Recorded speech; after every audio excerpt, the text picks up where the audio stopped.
Everyone at the Pentagon thought she was just IT support. The quiet girl who fixed their computers when they froze, reset their passwords when they forgot them, and made sure the printers worked. But when Specialist Ghost Chen's fingers flew across her keyboard that night, the code she deployed didn't just prevent a cyber attack. It prevented World War III.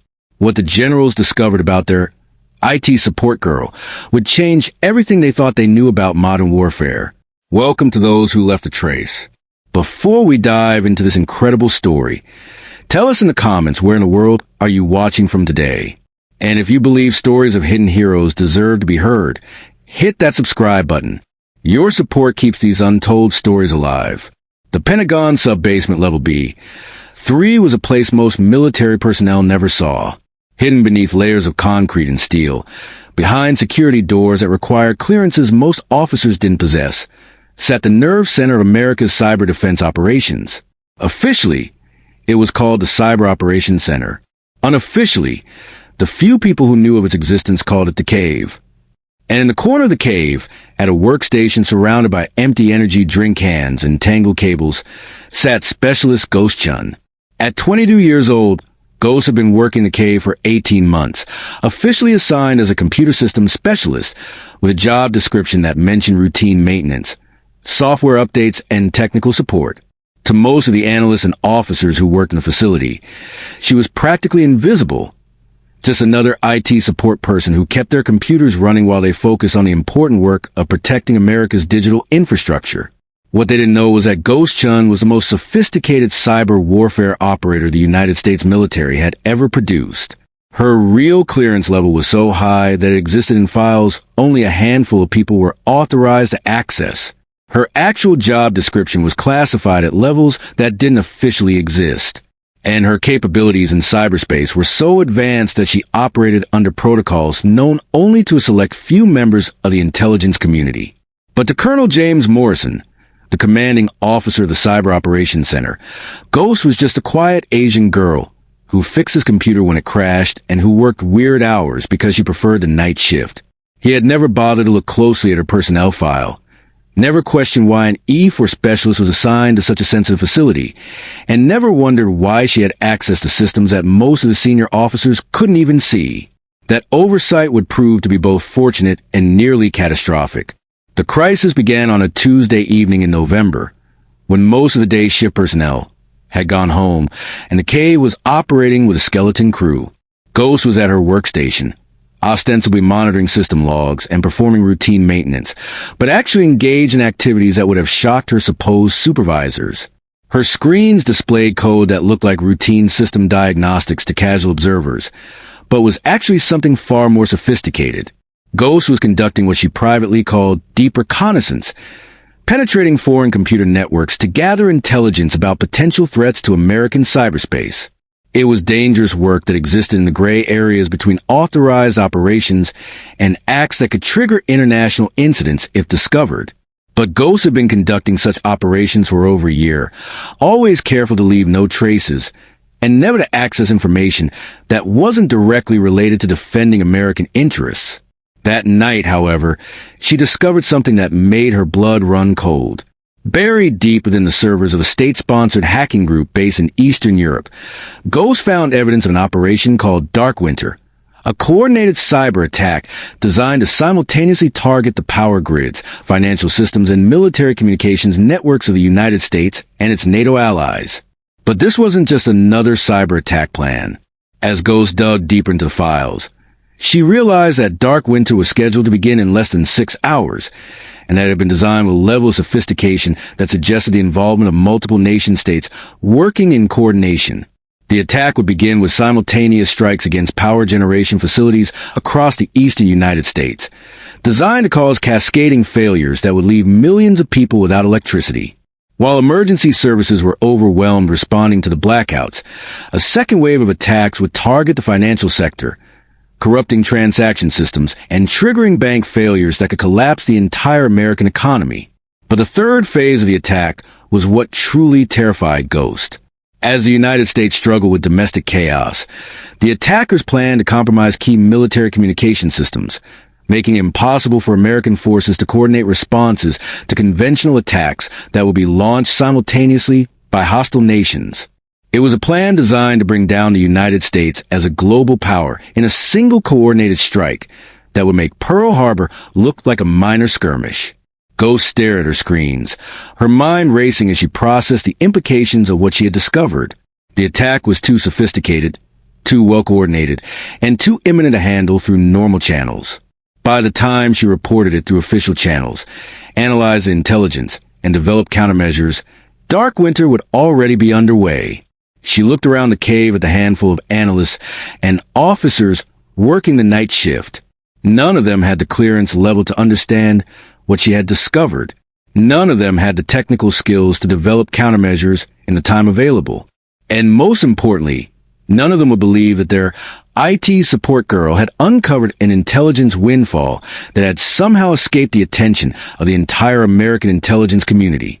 Ghost made a decision that would either save her country or end her career. She was going to stop Dark Winter herself. What happened over the next 5 hours would become the stuff of legend in the small community of cyber warfare specialists who knew the real story. But to anyone watching Ghost work that night, it would have looked like she was simply performing routine maintenance on facility's computer systems. The first challenge was defensive. The Dark Winter operation included specific plans for neutralizing the cave itself, recognizing it as a key node in America's cyber defense network. Ghost had to develop countermeasures that would protect the facility systems, while making it appear that those systems had been successfully compromised. Working with code that existed only in her mind, Ghost created what she called Ghost Protocols. Defensive programs that would make the cave systems appear to be offline to attacking malware, while actually maintaining full operational capability. It was like creating digital camouflage that would hide America's most important cyber warfare facility in plain sight. But defense wasn't enough. To truly stop Dark Winter, Ghost had to go on the offensive. Using techniques that pushed the boundaries of what was theoretically possible in cyberspace, Ghost began launching counterattacks against the servers and systems that would be used to coordinate the Dark Winter operation. But these weren't crude denial-of-service attacks or simple malware deployments. Ghost was engaging in sophisticated cyber warfare that required her to think several moves ahead, like playing chess at the speed of light against multiple opponents simultaneously. She penetrated command and control servers that would coordinate the attacks on American power grids, installing logic bombs that would activate if the systems try to execute their attack protocols. She infiltrated the networks that would be used to corrupt American financial systems, deploying countermeasures that would not only prevent the attacks, but redirect them back against their originators. Most sophisticated of all, Ghost began what she called perception warfare against the military communication systems that the attackers planned to compromise. Instead of simply defending those systems, she created false network topologies that would make the attackers believe they had succeeded in disrupting American military communications, while actually feeding them false information about American defensive capabilities. As she worked, Ghost was simultaneously monitoring intelligence networks to track the attackers' preparations, maintaining her defensive protocols to protect the cave, and developing real-time countermeasures to threats that were evolving by the minute. It was a kind of multitasking that would have overwhelmed most cyber warfare specialists. But Ghost had been preparing for this moment her entire adult life. At 0300 hours, 3 hours before Dark Winter was scheduled to begin, Ghost monitoring systems detected the first probing attacks against American infrastructure. The enemy was beginning their preliminary reconnaissance, testing the defenses they would need to overcome in a few hours. Ghost activated her countermeasures. What the attackers experienced was exactly what Ghost had intended them to see. American cyber defenses that appeared to be operating normally, but were actually riddled with vulnerabilities that could be exploited. The preliminary attacks succeeded perfectly, giving the enemy confidence that their main assault would face minimal resistance. But what they didn't realize was that every successful probe was actually gathering intelligence for Ghost's defensive systems, mapping the attackers' capabilities and intentions in real time. At 0500 hours, 1 hour before the scheduled beginning of Dark Winter, Ghost detected massive surges in network traffic emanating from servers in 6 different countries. The attack was beginning ahead of schedule, with coordination that suggested a level of planning and resources that confirmed her worst fears about the operation sponsors. Ghost's fingers flew across her keyboard as she executed countermeasures that she had been developing and refining throughout the night. But now she wasn't just defending against the attacks. She was turning them against their own creators. The first wave of attacks against American power grids found their targets exactly as planned, but instead of causing cascading failures, they triggered Ghost's logic bombs. The malware that was supposed to shut down power generation facilities instead propagated backwards through the attackers' networks, shutting down their own command and control systems. The second wave, targeting financial systems, encountered Ghost's redirected attacks. The code that was designed to corrupt American banking systems instead found itself attacking the financial networks of the countries that had sponsored the Dark Winter operation. But it was a third wave that demonstrated the true sophistication of Ghost's counter-operations. When the attackers attempted to compromise American military communication systems, they found exactly the vulnerabilities they expected to find. Their attacks succeeded perfectly, giving them access to what appeared to be real-time intelligence about American defensive capabilities and response plans. What they were actually seeing was an elaborate deception that Ghost had been constructing throughout the night. False information designed to convince the attackers that their cyber assault had been successful while hiding the true state of American defensive preparations. As the sun rose over Washington, D.C., the Dark Winter operation was collapsing in spectacular fashion. Power grids in the attacking countries had been destabilized by their own malware. Financial systems in 6 nations were experiencing the same disruptions they had planned to inflict on the United States. And military commanders in hostile countries were making strategic decisions based on intelligence that Ghost had carefully crafted to serve American interests. But perhaps most importantly, the entire Dark Winter network had been mapped, cataloged, and compromised. Ghost now had complete access to cyber warfare capabilities that represented years of development and billions of dollars in investment by America's adversaries. The operation that was supposed to bring down the United States had instead given America unprecedented insight into the cyber warfare capabilities of its enemies, while simultaneously crippling their ability to conduct future attacks. Ghost leaned back in her chair, exhausted but satisfied. She had just prevented World War III, and nobody in the cave had any idea what had happened. At least, that's what she thought. Specialist Chen. Ghost spun around to find Colonel Morrison standing behind her workstation, accompanied by 2 men in civilian clothes whom she didn't recognize. Morrison's expression was unreadable, but there was something in his eyes that suggested he knew more than he had previously let on. "Sir," Ghost said, coming to attention. "Relax, Chun," Morrison said. "We need to talk." Morrison gestured to the 2 civilians. "This is Director Williams from the CIA. And this is General Thompson from NSA. They've been monitoring your activities for the past several hours." Ghost felt her stomach drop.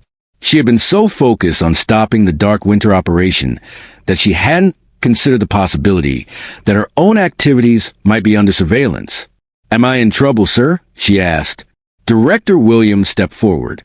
"Chun, what you accomplished in the past 6 hours represents the most sophisticated cyber warfare operation in American history. You single-handedly prevented an attack that could have crippled our nation and triggered a global conflict." Williams paused, studying Ghost's expression. "But you also conducted that operation without authorization, using capabilities that officially don't exist, and employing techniques that push the boundaries of international law." Ghost remained silent, unsure of how to respond. General Thompson spoke for the first time. "Chun, we need to understand exactly what you are and what you're capable of, because what we witnessed tonight suggests that you're operating at a level far beyond what should be possible for someone with your official training and clearance level." Morrison pulled up a chair and sat down facing Ghost. "Chun, I'm going to ask you some questions, and I need you to answer them honestly. Your career and possibly your freedom depend on how you respond." Ghost nodded. "First question," Morrison said. "What is your actual military occupational specialty?" Ghost hesitated. "Sir, that's classified above your clearance level." Morrison exchanged glances with the 2 civilians. "Chun, I'm the commanding officer of this facility. What could be classified above my clearance level?" "Programs that don't officially exist, sir." Williams leaned forward. "Chun, are you telling us that you're operating under some kind of special access program that we're not aware of?" Ghost was quiet for a long moment, clearly debating how much to reveal. Sir, I'm part of a cyber warfare program that was established by a joint directive from NSA, CIA, and Cyber Command. The program is compartmentalized to the point where participants only know about their own roles and capabilities. Thompson frowned. What's the program designation? Project Looking Glass, sir. Williams and Thompson exchanged glances that suggested they recognized the name, even if they weren't fully briefed on its details. Chen, Williams said, Project Looking Glass was supposed to be a theoretical research program. We were told it was still in the development phase. No, sir, Ghost replied. Looking Glass has been operational for 2 years. I'm one of 7 operators who have been conducting classified cyber warfare operations under deep cover assignments. Morrison was beginning to understand why specialists have been assigned to a facility with access to systems that his senior officers couldn't see. Chen, when you say deep cover, what exactly do you mean? I mean that my official personnel file, my supposed training record, and my apparent skill level are all fabricated to hide my real capabilities and mission, sir. Ghost gestured toward her workstation. What I did tonight, preventing the Dark Winter operation, that wasn't improvisation. That was the application of techniques and capabilities that I've been developing for years under Looking Glass protocols. Thompson was taking notes rapidly. Chen, how long have you been aware of your real mission? Since the day I was assigned here, sir. My job was to monitor this facility's cyber defense capabilities while conducting covert operations to penetrate and map foreign cyber warfare networks. Morrison felt a mixture of admiration and anger. So you've been spying on us while you've been working for us? No, sir, Ghost said firmly.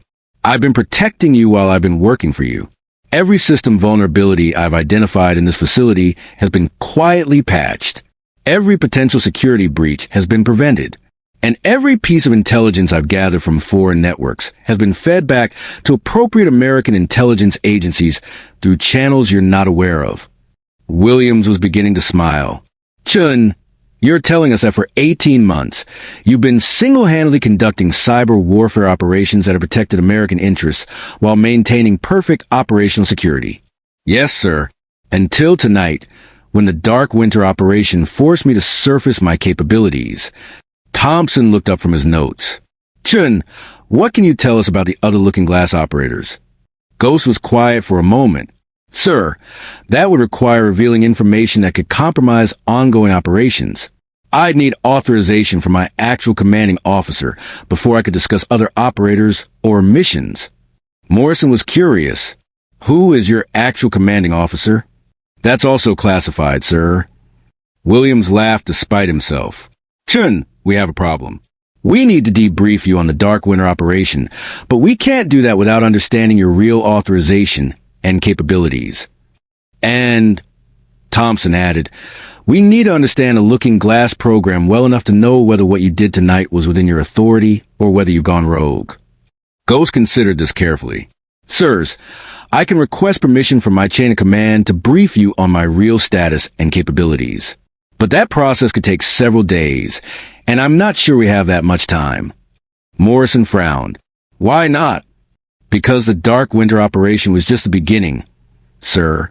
What I discovered in the enemy networks suggests that this was a test run for something much larger.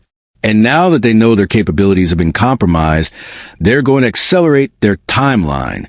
12 hours later, Ghost found herself in a secure conference room deep within the Pentagon, facing a group of generals and intelligence officials whom she had never expected to meet.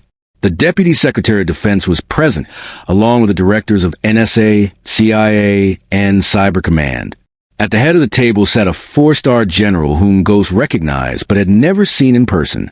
General Patricia Hayes, the commander of United States Cyber Command, looked exactly like the photographs Ghost had seen in classified briefings, silver-haired, sharp-eyed, and carrying herself with the authority of someone who had spent decades making decisions that affected national security. Specialist Chen, General Hayes began, or should I say Captain Chen? Ghost felt her breath catch. Her real rank was one of the most classified aspects of her cover identity. Ma'am, I don't understand. Hayes smiled. Chen, we spent the past 12 hours unraveling the mystery of who you really are. Project Looking Glass, it turns out, is even more classified than most of us realized. But we've now been briefed on your real status and your actual mission.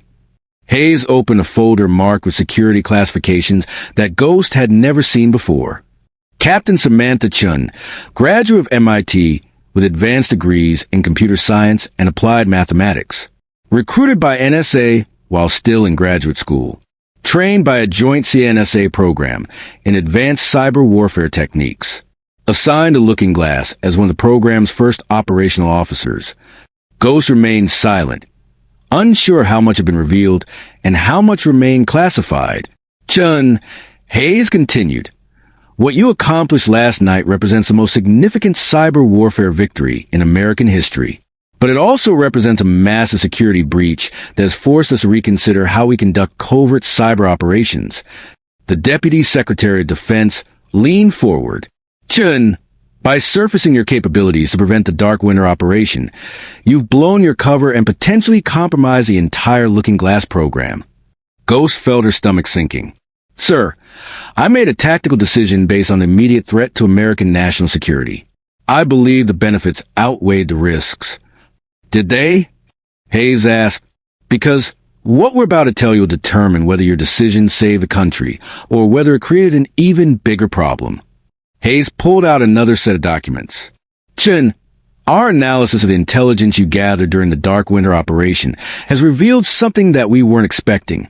The attack wasn't just a cyber warfare operation. It was preliminary preparation for a conventional military assault. Ghost felt her blood run cold. Ma'am, the power grid attacks were designed to disable American early warning systems. The financial attacks were intended to create domestic chaos that would prevent effective mobilization of reserves. And the military communication disruptions were meant to blind American forces to conventional attacks that were scheduled to begin 48 hours after the cyber assault. The CIA director spoke for the first time. Chen, you didn't just prevent a cyber attack. You prevented the opening phase of what would have been World War III. Ghost stared at the officials around the table, hardly believing what she was hearing. But Hayes continued. By preventing the Dark Winter operation, you've also alerted our enemies to the fact that we have cyber warfare capabilities they weren't aware of. They now know that their most sophisticated attack plans can be not just defended against, but turned against them. Hayes leaned back in her chair. Chen, we need to understand exactly what you're capable of. Because if our enemies are going to accelerate their conventional attack plans, we need to know whether you can provide the same level of cyber warfare support for our defensive operations. Ghost was quiet for a moment, considering how to respond to a question that went to the heart of capabilities she had never discussed with anyone outside the Looking Glass program. Ma'am, she said finally, what I did last night was improvisation based on techniques and tools I've been developing for 2 years. Given adequate preparation time and access to appropriate resources, I believe I could conduct cyber warfare operations that would significantly degrade enemy conventional military capabilities. The NSA director leaned forward. What kind of degradation? Ghost hesitated, then decided that the situation warranted complete honesty about her capabilities. Sir, if I had direct access to enemy military communication networks, I could create false order traffic that would cause their forces to operate based on incorrect intelligence about American defensive positions and capabilities. She paused, gathering her thoughts. If I could penetrate their logistics networks, I could disrupt supply chains in ways that would make it impossible for them to sustain extended military operations. And, she continued, if I could access their command and control systems, I could create tactical confusion that would make coordinated attacks extremely difficult to execute. General Hayes was taking notes rapidly. Chen, are you talking about defensive cyber warfare, or are you describing offensive operations that could turn their own systems against them? Both, ma'am. The techniques I've developed don't just defend against cyber attacks. They allow me to take control of enemy networks and use their own systems to support American military objectives. The room was quiet as the implications of Ghost's capabilities sank in. Finally, the Deputy Secretary of Defense spoke. Chen, we're going to ask you to do something that goes far beyond anything you've done before. We want you to conduct preemptive cyber warfare operations against the military systems of every nation that was involved in the Dark Winter operation. Ghost felt her pulse quickening. Sir, that would be an act of war. Chen, Hayes said quietly, based on our analysis of the intelligence you gathered, we're already at war. We're just trying to make sure we win it before it escalates to conventional military operations. Hayes pulled out one final document. Chen, this is an authorization from the President of the United States, giving you carte blanche to conduct whatever cyber warfare operations you deem necessary to protect American national security. Ghost stared at the document, hardly believing what she was seeing. She was being given authority to conduct cyber warfare operations with essentially no restrictions. Authority that went far beyond anything she had imagined when she accepted assignment to the Looking Glass program. Ma'am, she said, what you're asking me to do could fundamentally change the nature of international relations. If I successfully penetrate and compromise the military systems of multiple foreign nations, it will demonstrate a level of American cyber warfare capability that could trigger an arms race in cyberspace. Chen, the CIA director said, the arms race has already begun. What you're going to do is make sure we win it before our enemies realize they're already outgunned. Ghost looked around the table at the officials who were asking her to single-handedly conduct the most ambitious cyber warfare operation in history. When do you need this done? She asked. 72 hours, Hayes replied.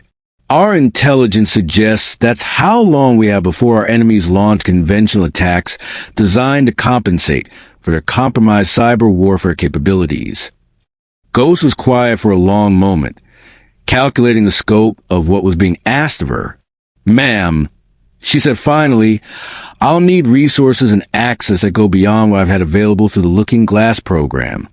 Whatever you need, Hayes replied. Money, equipment, personnel, access to classified systems. It's all at your disposal. Ghost nodded slowly. Then yes, ma'am, I can do this. As the meeting broke up and the officials filed out of the conference room, Ghost remained seated, staring at the presidential authorization that gave her unprecedented power to conduct cyber warfare operations. 3 days later, she would either be a hero who had prevented World War III, or a criminal who had triggered the first purely digital global conflict in human history. But first, she had to rewrite the rules of warfare itself.